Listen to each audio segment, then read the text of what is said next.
I mean, he's like a puppy dog.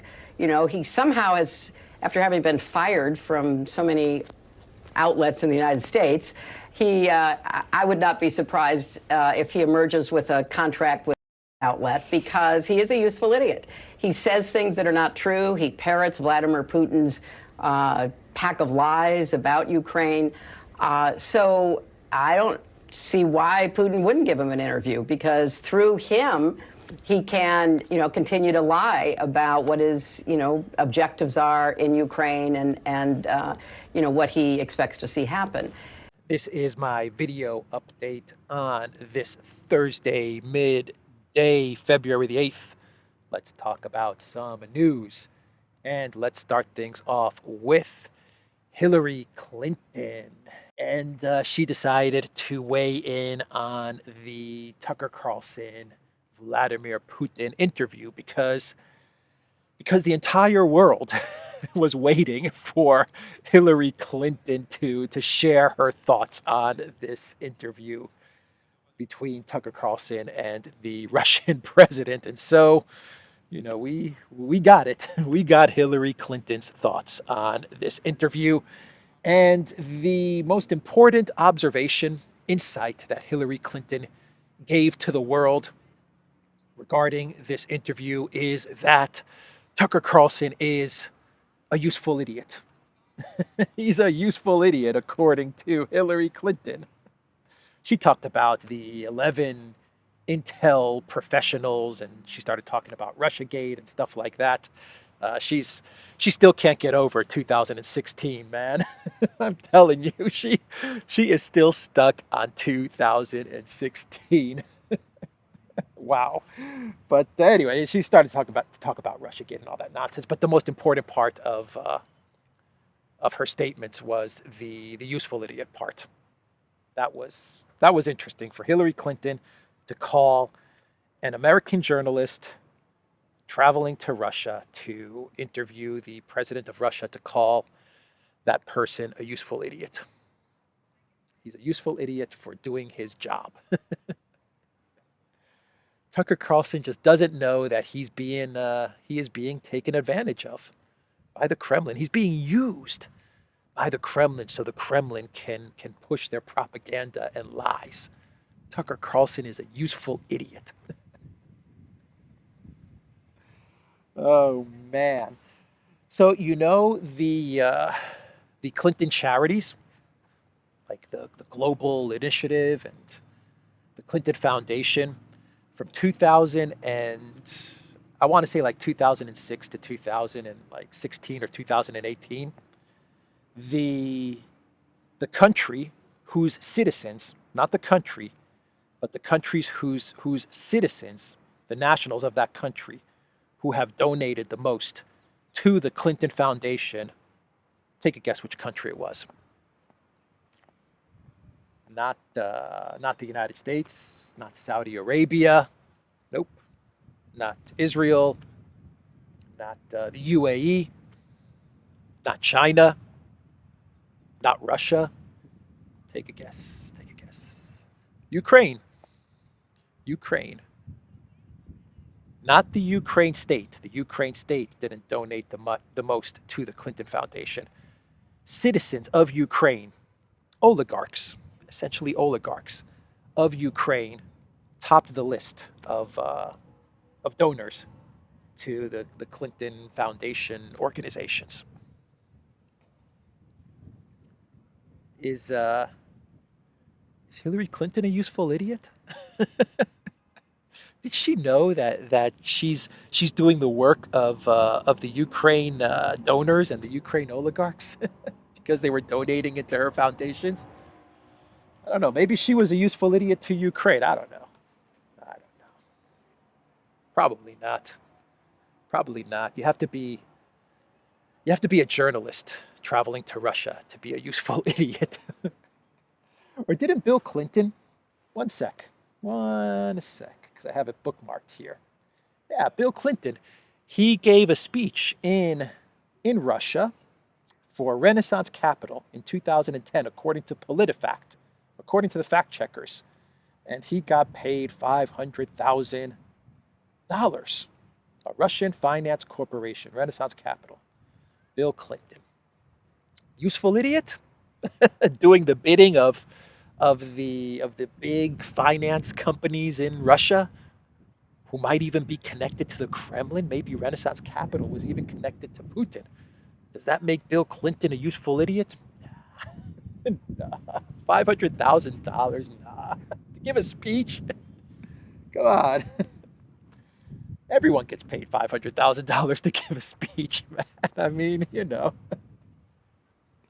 happens to me all the time, but I turn them down. I turn down those speeches all the time. I'm sure you guys do the same. $500,000 to speak here, $600,000 to speak there. I don't have time for that stuff. I don't want to be a useful idiot. I don't want to be taken advantage of. But look, Bill Clinton, not a useful idiot. Tucker Carlson, because he wants to do an interview with the Russian president. That's a useful idiot. So that's Hillary Clinton. That is Hillary Clinton, the one-time Secretary of State under Obama. We came, we saw, he died. Hillary Clinton. So a whole bunch of EU Parliament members and kleptocrats, former EU officials, they had a complete meltdown once they found out that the interview between Tucker Carlson and Vladimir Putin had actually taken place. It was done, over, and it was going to be published online. It's about to be published online, I believe, this evening, and they had a complete meltdown. EU politicians and former Brussels officials. Newsweek put out an article saying that the EU, or at least these officials in the EU and various parliament members, they are calling for Tucker Carlson to be sanctioned or banned from entering the European Union. Send him to the gulag. How dare you interview Russian President Vladimir Putin? You're banned from traveling to the European Union. Talk about a meltdown. Jeez. Let's see, the former Belgian Prime Minister, Guy Verhofstadt. I talked about him in a video a couple of days ago. Hardcore globalist EU guy. Hardcore EU. Blue and gold, the colors of the EU flag, they run through Guy Verhofstadt's veins. This guy is a committed globalist and a committed Russia hater. Anyway, he was the former Belgian Prime Minister. I didn't know that. He called for Carlson to be banned from the bloc. Quote, as Putin is a war criminal and the EU sanctions all who assist him in that effort, it seems logical that the External Action Service examine his case as well, Verhofstadt told Newsweek. The EAS is responsible for the bloc's foreign policy and can recommend sanctions, which need to be approved by the European Council. So Guy Verhofstadt, he's trying to get this EAS, External Action Service, to open up an investigation against Tucker Carlson, against an American journalist.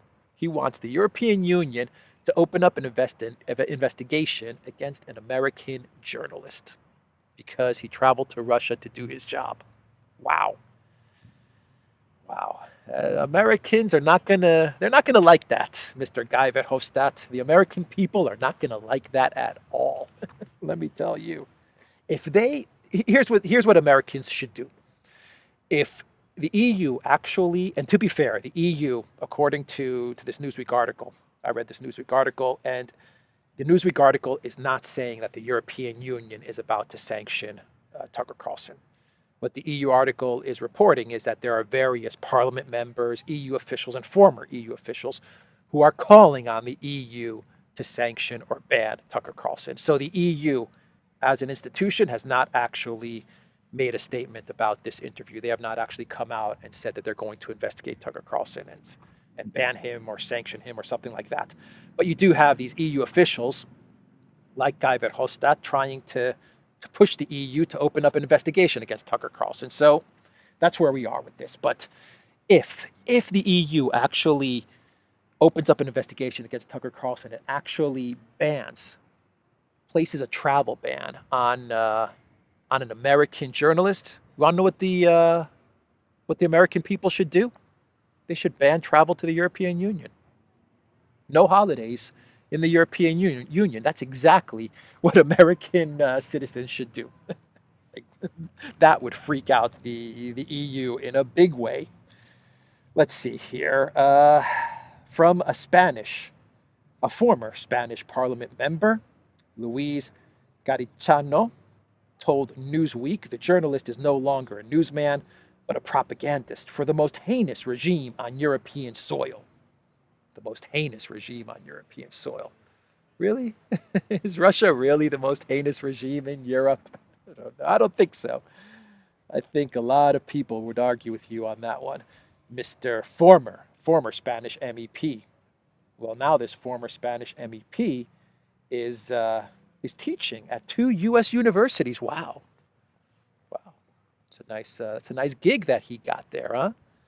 2 U.S. universities. I wonder how he got that job. Carlson wants to give a platform to someone accused of crimes of genocide. This is wrong, Estonian MEP Urmas Paet told the outlet, falsely categorizing the International Criminal Court claims against the Russian president. Moscow has rejected the case as politically motivated. So for such propaganda for a criminal regime, you can end up on the list of sanctions. This concerns primarily a travel ban to EU countries, added Paet, the former foreign minister of the Baltic state. Big surprise. Big surprise. Estonia is trying to ban Tucker Carlson from traveling to the EU because he traveled to Moscow to interview Putin. I'm shocked. I'm shocked that a Baltic state would have this type of meltdown. The former foreign minister of Estonia making a false accusation saying that Putin has been accused of crimes of genocide. No, no, that's not correct. That is not correct. Anyway, these guys are having a huge meltdown. These EU kleptocrats. Tucker was placed on the Mirotvorets hit list. We all know the hit list, Mirotvorets, right? A whole bunch of American and European citizens are on that site. And on that site, if you look at the top header, either on the right side or on the left side, I forgot what it says. It says something like Poland and Langley. It has something like operated in Poland and Langley, or based in Poland, in Warsaw, and in Langley, Virginia. What's that about? What is that about? Mirotvorets, the hit list. That no one really knows where this hit list is being operated from. There are rumors that the servers are located in a NATO country, or this is some outfit from Langley or Poland, or the SBU is running this. No one really knows, but these guys have a pretty extensive hit list with a whole lot of U.S. and EU citizens. How come Guy Verhofstadt is not outraged with Mirotvorets? The fact that this list, which has some connection to Ukraine or the Elensky government, is calling for the assassination of European Union citizens. Or how come the White House isn't upset that this hit list is calling for the assassination of American citizens? How come they don't raise a stink about Mirotvorets? I don't know. But Tucker was placed on it yesterday. It seems like it was yesterday. Some people say he was already on the list, but I think he was placed on it yesterday. Either way, Tucker Carlson offered to interview Elensky, and the fact that he was placed on the Mirotvorets, I think, gives Tucker Carlson his answer as far as whether Elensky would want to do an interview with Tucker Carlson. Elensky would not be able to do an interview with Tucker Carlson. Elensky would get creamed if Tucker Carlson were to interview him, and Elensky knows that. All the interviews that Elensky takes are softball, scripted, theater. It's actually theater. It's acting. The journalist, well, the person that interviews Elensky pretends to be a journalist, and Elensky pretends to be the leader of Ukraine. Tucker Carlson would be a real interview, so Elensky would never take that one up. Anyway, maybe during the interview, we'll see when it airs, but maybe during the interview, Tucker Carlson asked Putin if he has any idea where all of the U.S. Weapons go that are delivered to Ukraine.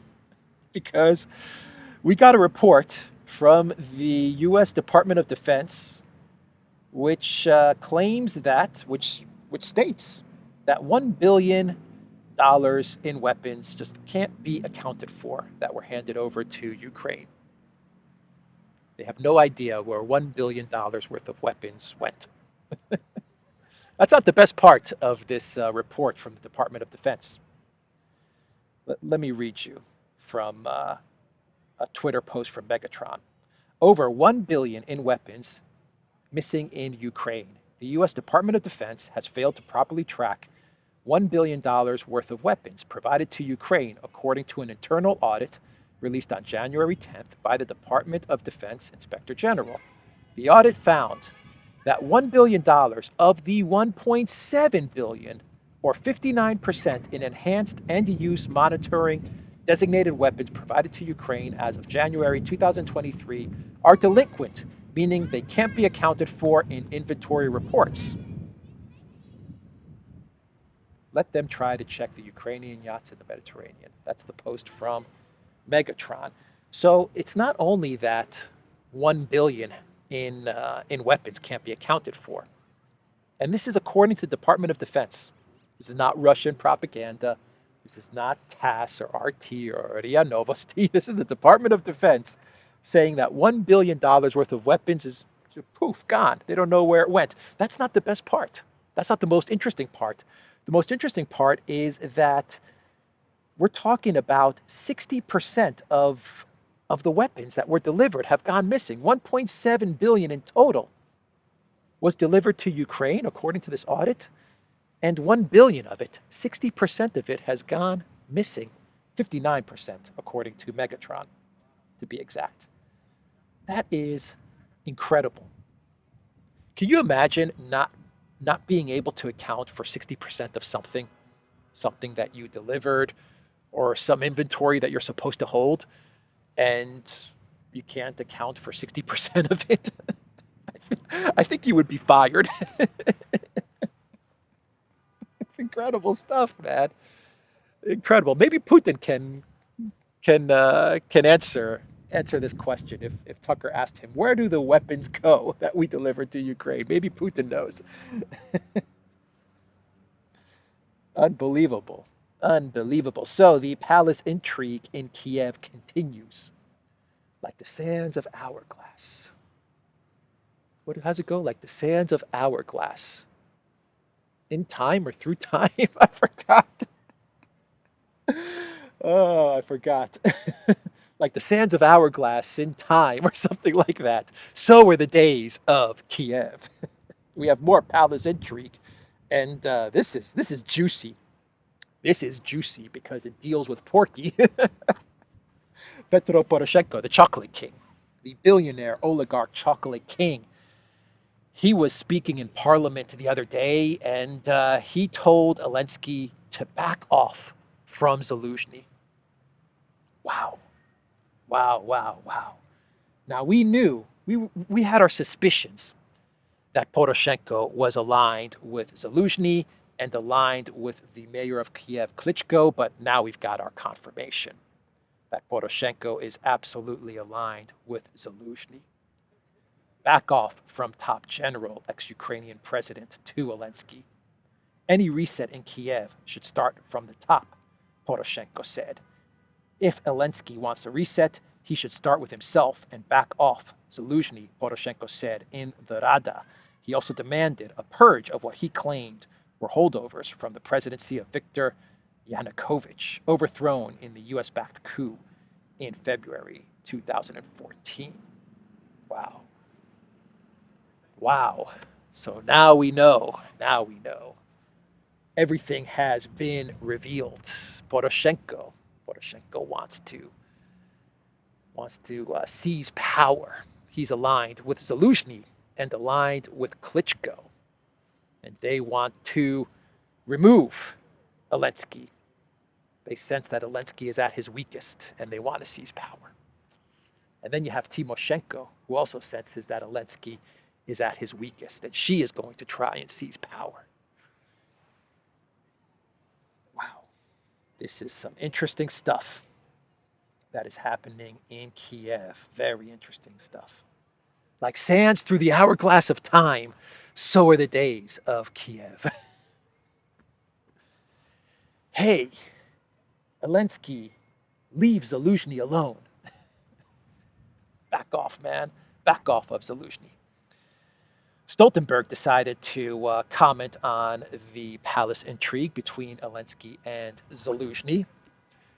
And Stoltenberg said that Russia has lost 300,000 soldiers, more than 1,000 armored vehicles, and more than 100 aircraft. And yet, all of Europe, all of the EU should be concerned because Russia is going to invade the European Union any day now. In the next year or two or the next 5 years, Russia's going to invade the European Union. But Russia has lost 300,000 soldiers and more than 1,000 armored vehicles and more than 100 aircraft. And according to Forbes, they've got 6 months worth of vehicles. But they're going to invade Europe any day now. Stoltenberg also said that with or without Zaluzhny, military aid to Ukraine will continue. With or without Zaluzhny, Ukraine is going to get military aid. With or without Zaluzhny, military aid will go to Ukraine. Where's Bono when you need him? With or without Zaluzhny. With or without Zaluzhny, military aid will go to Elensky. Let's change topics now and talk about the other wars that are taking place under Bidenopolis. Let's start with what happened in Iraq, actually, before we get to Netanyahu and Yemen and the Red Sea. So the United States yesterday, the Biden White House, they sent some drones into Iraq and they killed an Iranian-aligned, Hezbollah-aligned militia leader, I don't know, from OSINT defender Abu Bakr al-Saidi and Arkan al-Alawi, both high-ranking leaders with the Iranian-backed militia group Kataib Hezbollah, have reportedly been killed in an assassination airstrike, likely by a U.S. MQ-9 Reaper drone, tonight on their vehicle in eastern Baghdad, Iraq. So the U.S. just sent a drone into Iraq, and they took out this Hezbollah-aligned militia leader. Kirby admitted the other day that the strikes in Iraq that they conducted last week, the United States did not notify Iraq of these strikes. When these strikes happened last week, the Biden White House said that they had notified Iraq, and Iraq came out with a statement and they said, "No, you never told us that you're gonna bomb our country." And the Biden White House last week was like, "No, we told you. We gave you advance warning that we're going to bomb your country in order to punish Iran. We're going to bomb Iraq in order to punish Iran. We gave you advanced notification." And now it's coming to light that Iraq was right, and the U.S. did not notify Iraq that they were going to attack Iraq in order to get to Iran. U.S. admits not informing Iraq about airstrikes. White House spokesman has said he deeply regrets providing false information to reporters. Speaking to reporters on Tuesday, White House National Security Council spokesman John Kirby corrected a prior statement about the pre-notification to Iraqi officials. before last week's raid, which targeted more than 85 sites across both Iraq and neighboring Syria. I deeply apologize for the error, and I regret any confusion that it caused. It was based on information that we had or that was provided to me in those early hours after the strikes. Turns out that information was incorrect, Kirby said, adding, I hope that you'll understand there was no ill intent behind it, no deliberate intent to deceive or to be wrong. I'm sorry. I'm sorry that we bombed your country in order to punish a different country without telling you that we're going to bomb your country. And then we said that we did tell you that we were going to bomb your country. I'm sorry. Netanyahu turned down the ceasefire deal that Hamas proposed, the ceasefire plan, something like 135 days of a ceasefire, and then the Israeli troops they pull back from Gaza, and humanitarian aid gets in, and reconstruction begins. Anyway, this ceasefire deal from Hamas was turned down by Netanyahu yesterday. Israeli Prime Minister Netanyahu has shot down a Hamas proposed plan to end the conflict in Gaza, telling reporters that there is no other solution besides absolute victory over the Palestinian militants. The Hamas-authored document proposes a three-stage 135-day ceasefire during which Israeli hostages would be swapped for Palestinian prisoners, reconstruction work would begin in Gaza, and talks aimed at a permanent truce would be held while Israeli troops withdrew from the Strip. The text of the plan was leaked to Reuters on Tuesday and rejected by Netanyahu a day later. All right, so Netanyahu has turned down that peace proposal. He is saying all-out victory or nothing, completely expected. This is not a surprise to anyone that this ceasefire deal was turned down.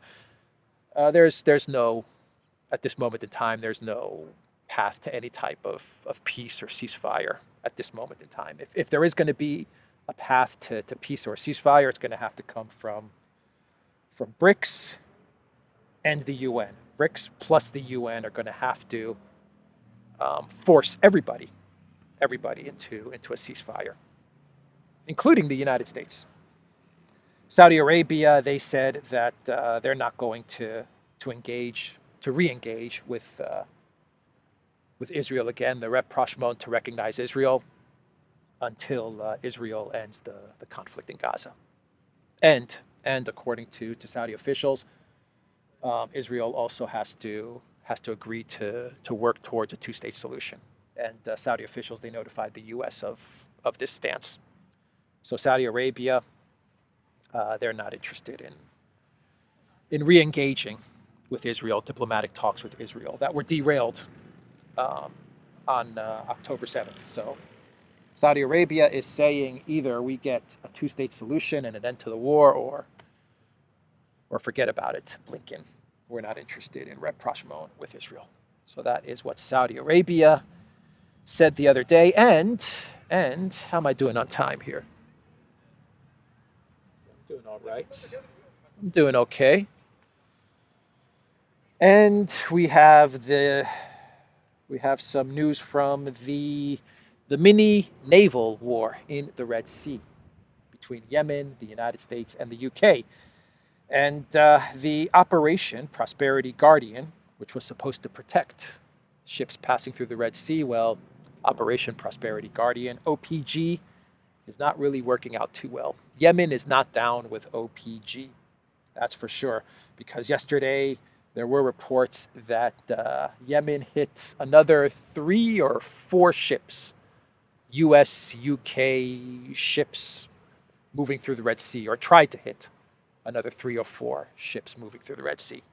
I'm not sure if they were successful or not, but it doesn't matter. I mean, it matters, but the point of this segment, the point that I want to make is that Operation Prosperity Guardian has done nothing to deter Yemen.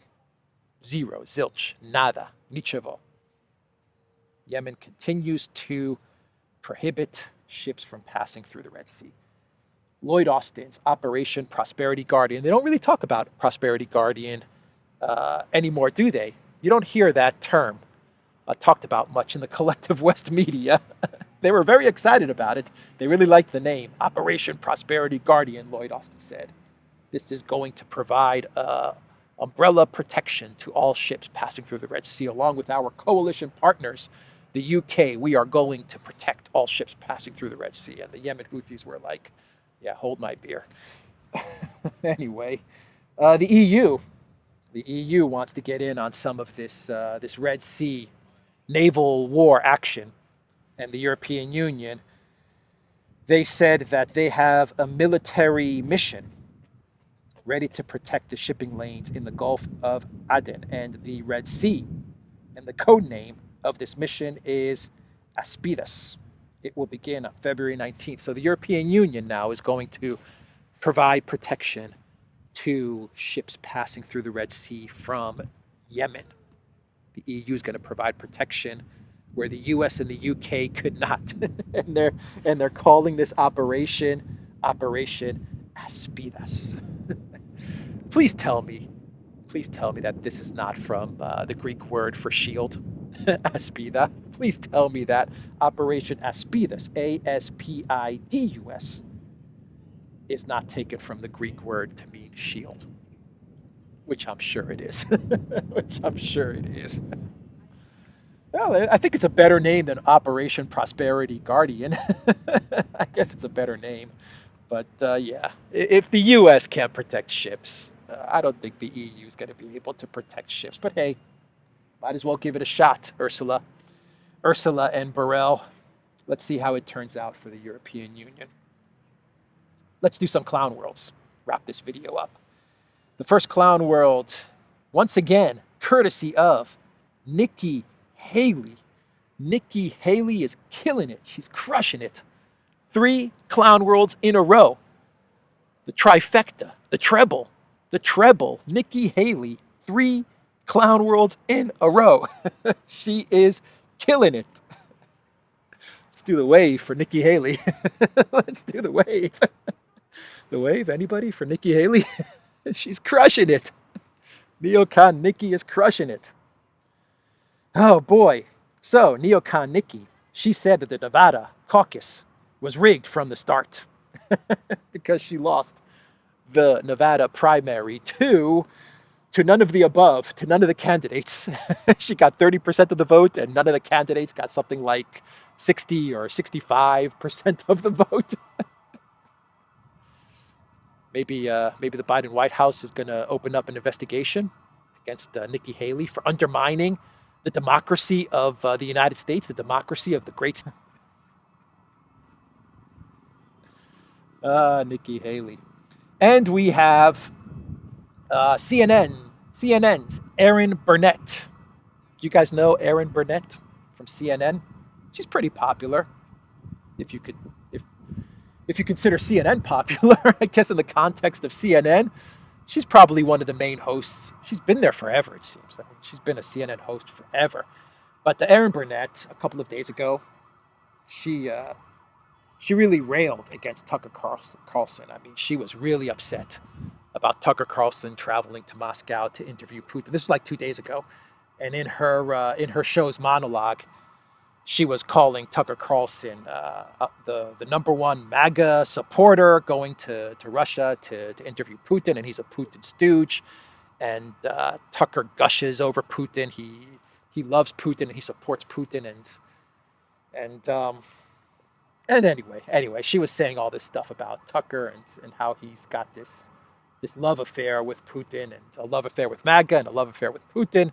And so Tucker Carlson is going to go interview Putin, and he's going to give Putin softball questions, and this is all going to be one big propaganda scheme that they're putting together.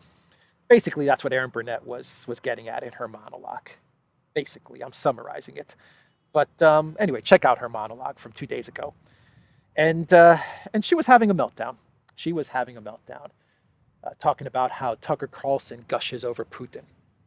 And yesterday, we got some videos posted on Twitter and on Telegram of Erin Burnett's interview with Elensky. And I'm going to play that interview, a part of that interview with Elensky. And you tell me, I think this was like a year and a half ago. You tell me who's gushing over who. when you watch this interview with Erin Burnett and Elensky? As a human being, so many people look up to you. They rely on you.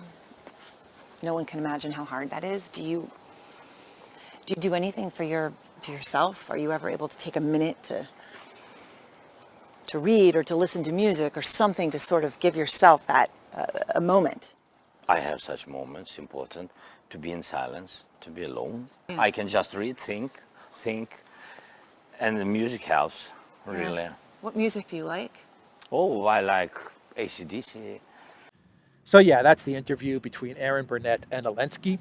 So Erin Burnett accuses Tucker Carlson of gushing over Putin, and she forgot her stroll with Elensky in the park, gushing over Elensky. The internet never forgets, Erin Burnett. It never forgets. But I don't know if that was an interview or a date. It actually looked like a date more than an interview. Oh, Volodymyr, what do you do to keep sane? What do you do to not go crazy? I wake up in the morning and I listen to music. I listen to AC/DC. This way I get some peace and quiet.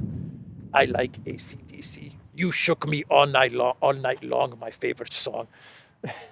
Oh, Volodymyr, you're a hero. The whole world looks up to you, Volodymyr. Thank you, Erin Burnett. Volodymyr, your smell, your scent, it's intoxicating. What is it? I'm glad you asked, Miss Burnett. I'm wearing Elensky No. 5. I feel that Elensky No. 5 gives me peace and confidence, makes me feel very manly. Elensky No. 5, Erin Burnett. 20% off. Use the code green t-shirt. That's the video, everybody. theduran.locals.com.